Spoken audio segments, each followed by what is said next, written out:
Allez, salut les affreux. On se retrouve pour le scénario 2 de la campagne Bavière 1809.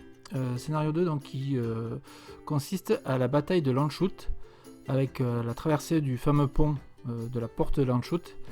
Donc vous voyez sur la carte ici l'arrivée des Français qui arrivent par le haut de la carte.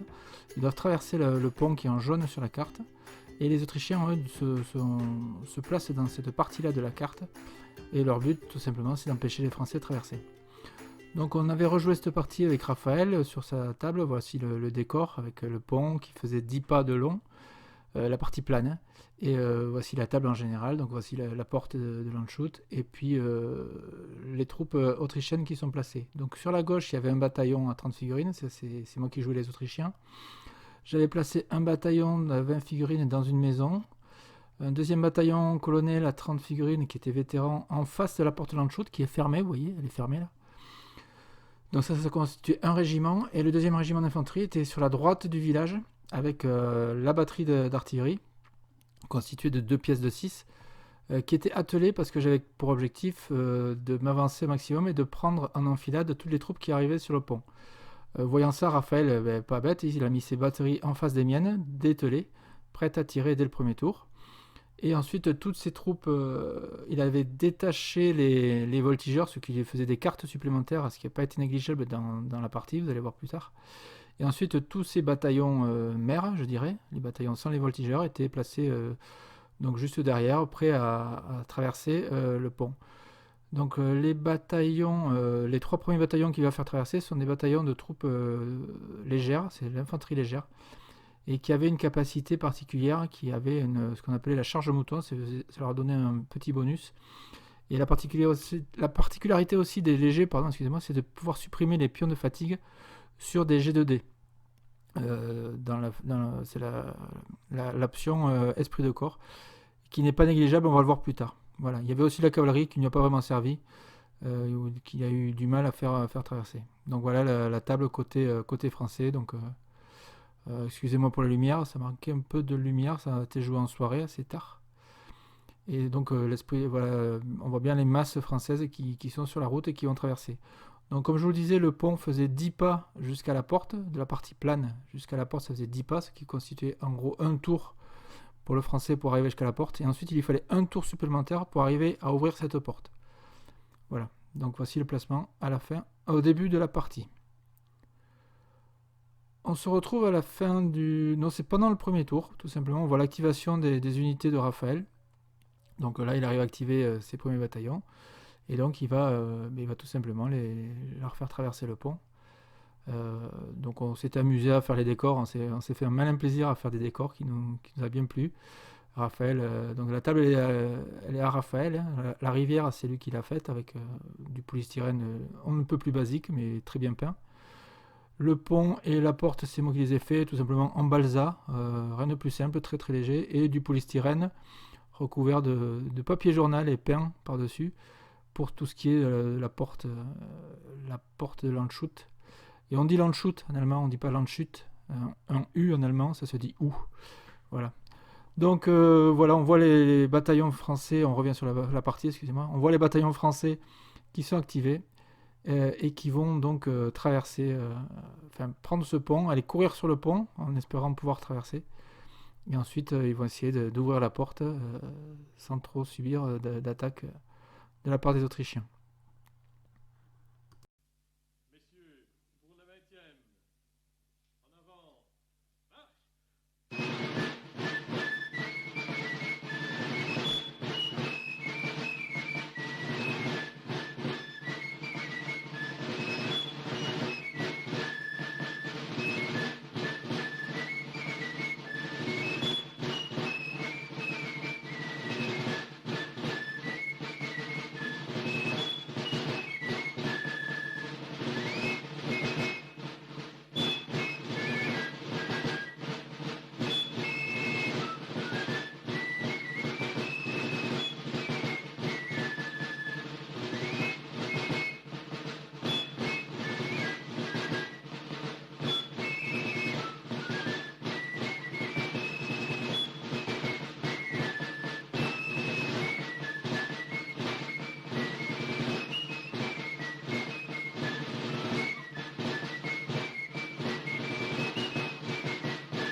On se retrouve à la fin du tour 1 où on voit le régiment autrichien de droite donc qui s'est bien avancé en colonne. Mes batteries se sont mis en batterie, justement, en dételé, pour essayer de faire face aux batteries adverses françaises. Les voltigeurs français se sont bien avancés jusqu'au bord de la rivière pour tirer sur mon bataillon le plus avancé. Et ils vont me faire beaucoup de dégâts. Donc le régiment léger, les bataillons légers pardon, qui sont sur le pont, qui vont passer un tour maintenant à tenter d'ouvrir la porte. Les autres bataillons derrière qui suivent tranquillement. Donc ici, la batterie française a fait feu donc, sur mes batteries qui étaient attelées au moment du tir. Ils n'ont fait aucune perte. Et donc ça, c'était bien pour le premier tour. Pour une fois que Raphaël ne me faisait pas de perte avec son artillerie. On voit donc, les bataillons français. Le régiment de hussards derrière qui prend la route, qui va faire plus de figuration qu'autre chose dans cette partie. Et ici, donc, on voit au niveau de l'Autrichien. Donc moi, au niveau central village, mes 2 bataillons n'ont pas bougé. On attendait de pied ferme les Français. Le bataillon sur la gauche, lui, a fait un double mouvement et l'objectif c'était tout simplement de venir pivoter ensuite sur la droite pour essayer de former une espèce de tenaille au niveau du village, puisqu'ici je comptais faire pareil avec le 2e bataillon que vous voyez sur la gauche là, qui allait lui aussi bifurquer sur la gauche pour essayer de prendre en tenaille le français. On se retrouve au tour 2 où on voit donc les Français qui attaquent la porte, une belle fumée. Moi, j'attends toujours dans le village qu'ils passent cette porte pour les cueillir. Le bataillon, donc sur la gauche, va faire sa roue à droite pour essayer de former donc la tenaille, comme je vous ai expliqué au tour précédent. Sur la droite, donc mon premier bataillon vient couvrir tout simplement les mouvements du 2e bataillon mère, du bataillon vétéran. Et par contre, il va subir les tirs des voltigeurs. Vous voyez, je prends déjà 3 pertes sur le premier tir des voltigeurs. Et je vais vraiment en subir beaucoup par ces voltigeurs. Un peu plus sur la droite, on voit l'artillerie qui a pris un tir. Alors sur ce tir-là, Raphaël a fait un 6 d'entrée de jeu, donc ce qui veut dire qu'il y a 4 artilleurs touchés et la pièce est touchée, et un deuxième 6 dans la foulée qui a fait que la pièce a explosé. Ce qu'on a oublié de faire sur ce tir-là, c'est de tenter la sauvegarde des artilleurs. Et tout simplement, c'est un oubli de ma part, il n'y a pas de triche ou quoi que ce soit, c'est moi qui ai complètement zappé cette phase-là. Et donc j'ai perdu complètement la moitié de ma batterie, donc une pièce et 4 artilleurs. Sur l'extrême droite de ma position, donc il y avait le dernier bataillon à 20 figurines qui essayait de tirer sur l'artillerie sans faire vraiment de dégâts. Puisque lui il a fait ses sauvegardes et puis il a réussi à sauver ses artilleurs assez facilement. Donc côté français, on voit toujours donc, les artilleurs qui tirent. C'est leur métier. On voit un peu plus à droite donc, les voltigeurs qui sont sur le bord de la rivière qui tirent aussi. Les bataillons français qui se dirigent lentement vers la porte Landshut. Voilà, donc les 3 bataillons de légers qui ont réussi à ouvrir la porte. Vous voyez la porte qui a explosé. Et donc qui au tour suivant vont pouvoir traverser et arriver dans le village. Donc ils sont toujours fatigués sur ce coup-là, ils n'ont pas de pion, on n'enlève pas les pions fatigue, c'est toujours une action, ouvrir la porte c'est une action à proprement parler. Et donc le pion fatigue ne saute pas. Le beau 7e hussard de Raphaël qui prend la route, qui va essayer lui aussi de traverser le pont de Landshut.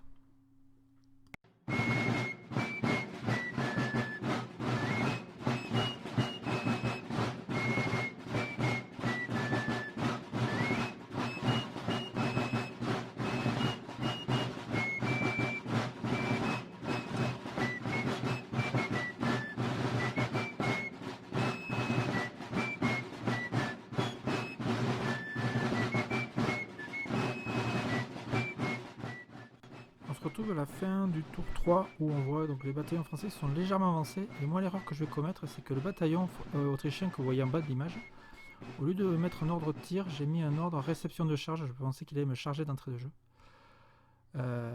Chose qu'il n'a pas fait, il a fait au tour suivant. Du coup je perds un tour, je lui fais aucune perte. Les autres bataillons qui forment la tenaille continuent leur avancée et donc ne tirent pas non plus sur ce bataillon là. Donc il n'y a aucun dégât sur le premier bataillon léger. Et on voit ici mon artillerie qui a souffert, qui s'est fait encore dégommer par Raphaël, qui a fait encore un 6. Donc voilà, fou de joie. Et il m'a dégommé ma 2e pièce d'artillerie. J'ai même pas pu tirer, vous voyez, j'avais mis un ordre, une carte bleue. Je crois que j'ai fait un tir. Si j'ai dû faire un tir avec peut-être une perte de son côté, mais ça n'a pas suffi pour empêcher de détruire ma pièce d'artillerie. Donc les légers sont bien avancés. Et au tour suivant, il va tout simplement me charger et m'exploser. Vous allez voir tout de suite la suite. On se retrouve à la fin du tour 4, où on voit ici donc mon bataillon vétéran qui s'est fait charger par le premier bataillon léger. Alors sur cette charge, donc lui il a l'option esprit de corps, ce qui fait qu'il a supprimé sa fatigue sur un G2D. Ensuite il m'a chargé, moi j'étais trop loin pour charger. Hein. Et ensuite donc le résultat de la charge c'est qu'il avait 10 figurines qui chargeaient contre 10 Autrichiens. Et sur ces 10 figurines qui chargeaient, donc il tapait en premier, il a réussi à me faire 8 pertes d'entrée de jeu. Donc je suis parti en fuite dans la foulée, pas assez loin, il m'a rattrapé, il m'a tapé dans le dos, et donc il a détruit le bataillon. Donc là on l'a laissé à l'image, enfin on l'a laissé sur la table, mais pour vous montrer pour la vidéo. Mais le bataillon a été détruit sur une simple charge. Ici donc mes bataillons dans la tenaille, comme je vous disais, donc ils peuvent toujours pas tirer, donc ils ont personne, ils faisaient en sorte de mettre ces bataillons, donc là on les voit, c'est pas bien placé, mais les bataillons étaient plus reculés, les bataillons français étaient plus reculés, de fait je pouvais pas le charger et je pouvais avec le dernier bataillon à peine lui tirer dessus, donc je crois que je lui ai fait une perte sur ce coup là, mais rien de bien méchant.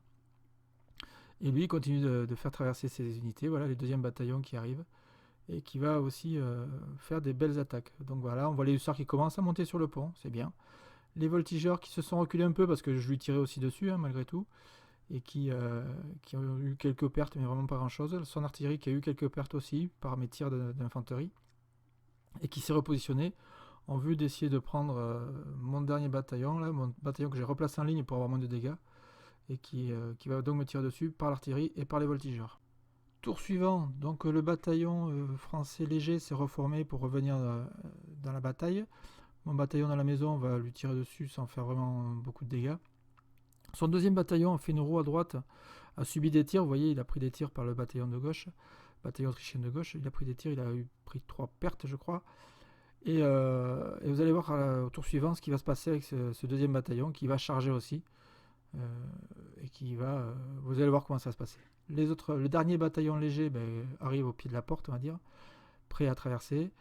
Voilà, belle porte. Et on voit derrière les hussards qui suivent tout ce petit monde. Le petit train s'est mis en marche là, avec les petits chevaux, tagada, tagada.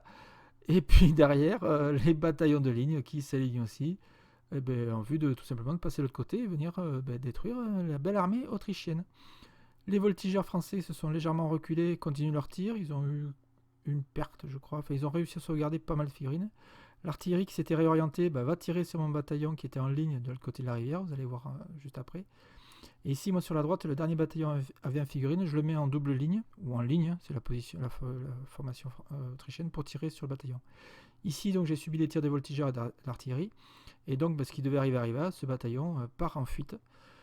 Donc au final, à la fin de ce tour là, je crois que c'est le tour 5, j'ai un bataillon éliminé, un bataillon en fuite et une batterie d'artillerie détruite. Donc ça commence vraiment à sentir le roussi pour l'Autrichien. Tour suivant, donc on voit toujours le bataillon de légers français dans le village qui va se mettre en place pour essayer de charger mon bataillon qui était tout à fait sur la gauche derrière la maison là-bas. Et donc ce bataillon, du coup, voyant cette menace arriver, ce que je fais, c'est que je décide de le faire un repli. J'ai subi suffisamment de pertes, là, il faut que j'arrête les dégâts. Dans le village, donc le deuxième bataillon de légers français a réussi à lancer une charge. Donc ce qui s'est passé, en fait, c'est que moi je me doutais qu'il allait décharger, parce que j'avais mis un ordre réception de charge. Malheureusement, il a réussi à activer son bataillon avant le mien. Il a réussi également, grâce à un G2D, à enlever ses pions fatigue, chose que moi je n'ai pas réussi à faire. Puisque moi j'ai pas l'option pour faire ça, et donc il m'a tapé encore une fois en premier. Je sais plus combien il m'a fait de pertes, il m'a fait pas mal de pertes. Du coup sur le test, à la suite de ce combat, sur le test j'ai raté mon test, donc je suis parti en fuite. Comme sur le combat précédent, pas assez loin, il m'a rattrapé, il m'a tapé sur l'arrière, et donc il me détruit mon bataillon. Donc je perds 2 bataillons vétérans sur les 2 combats qui ont eu lieu. Donc sachant que sur celui-là, j'ai eu quand même moins de pertes, mais suffisamment pour partir en fuite. Le bataillon qui était devant la rivière, lui, il a subi tellement de pertes qu'il est complètement dissous et qui n'existe plus. Et donc derrière, le français, lui, continue à traverser. Donc on est au tour 6, il me semble. On décide d'arrêter la partie à ce moment-là. De toute façon, initialement, je crois qu'il y avait prévu que 6 tours sur ce scénario. Et donc moi j'ai subi beaucoup de pertes. Lui, son artillerie a subi quelques pertes, mais très peu. Je crois qu'il a perdu 2 figurines en tout. Moi j'ai perdu en tout 3 bataillons quasiment complets, dont 2 vétérans, une batterie complète d'artillerie. Donc j'ai plus de 50% de l'armée qui est détruite, et je crois que on a testé sur le coup d'avant, on avait déjà plus de la moitié détruite sur le tour d'avant, et je crois que j'avais réussi à tenir, mais sur ce coup là je tiens plus. Donc en gros le village est pris, la porte Landshut est prise. Sur le scénario, sur la campagne, sur ce scénario là je perds de 12 points il me semble, en tout avec le scénario 1 ça me fait une perte de 15 points ou 16 points. Au niveau Légion d'honneur, donc c'est une victoire majeure française, il n'y a pas photo. Au niveau budget, on a calculé les budgets, on a essayé de calculer les budgets par rapport à LH. Donc en gros, au niveau autrichien, il y avait à peu près 1500 points, peut-être un petit peu plus, 1500 points de budget sur la table, contre 1300 à peu près, 1300, 1400 de budget français. Mais le problème, le déficit, il était au niveau des cartes côté autrichien. Je n'avais que 3 cartes, puisque j'avais 2 régiments d'infanterie et une batterie d'artillerie, ce qui ne fait que 3 cartes. Contre l'Autrichien qui avait 2 régiments d'infanterie, un régiment de cavalerie, une batterie et un détachement de voltigeurs, donc celui qui faisait 5 cartes. Ce déficit de 2 cartes pour l'Autrichien, il est prépondérant, puisque vous avez beaucoup plus de mal à gérer les mauvaises cartes quand vous n'avez pas beaucoup de cartes. Et en plus, je me suis trouvé très rapidement avec seulement 2 cartes, puisque l'artillerie s'est fait détruire d'entrée de jeu presque. Et donc avec 2 cartes contre 5 cartes, l'écart est trop grand pour arriver à gérer les priorités et les attaques adverses. Voilà, donc ça c'est le gros problème de l'armée autrichienne, c'est que vous avez très peu de cartes, souvent. Et donc il faut avoir un peu de chance avec les cartes pour arriver à bien gérer tout ça. Ceci étant, on a pris vraiment beaucoup de plaisir à jouer ce scénario 2. On espère très rapidement jouer le scénario 3, et j'espère m'en sortir beaucoup mieux que par rapport aux 2 premiers scénarios.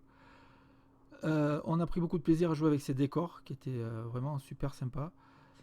La table de Raphaël était géniale.